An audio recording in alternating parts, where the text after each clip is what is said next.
The corner of Groot and Commissioner is a microcosm of many problems facing Johannesburg. Drug users, the unemployed, and people with no place to go call this place their home. Days are spent recycling cardboard or metal to eke out a living. Or on the pavement, doing drugs.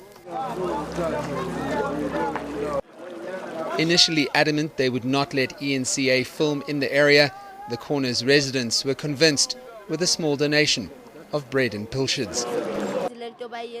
When we beg for money, we get nothing. When we steal, they beat us and tell us to go find a job.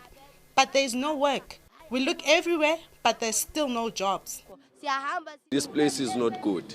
It's dirty. There's something wrong, like sick, everything like that. We need someone who can help us to build this place, to make something like a shelter.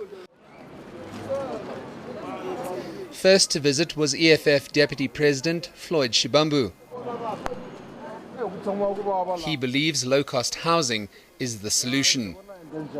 You know, the biggest crisis in South Africa is that the South African government has refused to build low-cost housing within the city. The EFF has since made a commitment that once we take over power, once we take over Johannesburg, we're going to build quality low-cost housing through high-rise buildings within the city so that poor people have got an opportunity to stay within the city, not in these conditions, in proper conditions, so that they are closer to the opportunities that happen there, because majority of them can engage in a variety of economic activities. They can help people with trolleys, with whatever thing that they want to help them with.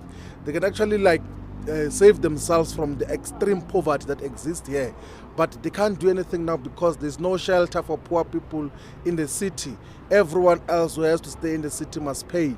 In the EFF, when we take over this Johannesburg, we're going to make sure that low-cost housing that is given to the poor comes to the city.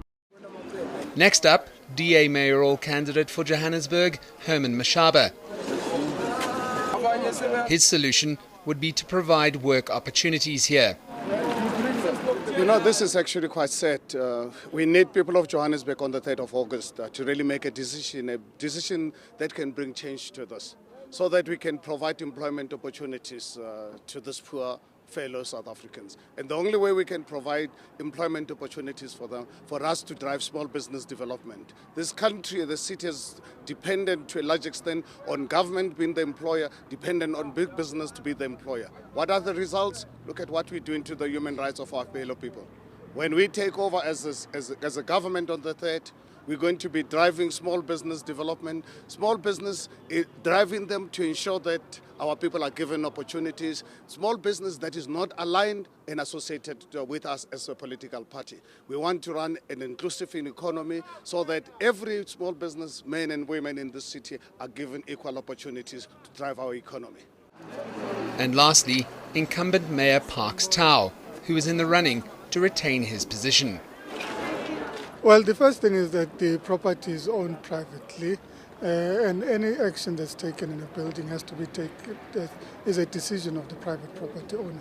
With this particular property, the owners have already applied for the redevelopment of the space. The city has made provision for the relocation of the community to interim facilities that we're currently building, and working with the property owner to ensure the redevelopment of the space, particularly because the inner city is experiencing great inner city rejuvenation. The second problem is about continuously enforcing the vandalization of the water system, because people use the fire hydrants for watering, and it's a process that's continuously underway in the city. With less than 2 weeks to election day, change can't come soon enough for the residents of Groot and Commissioner. I need to make maybe a better life for us, change our lives. NICKOLAUS, BAUER, Johannesburg.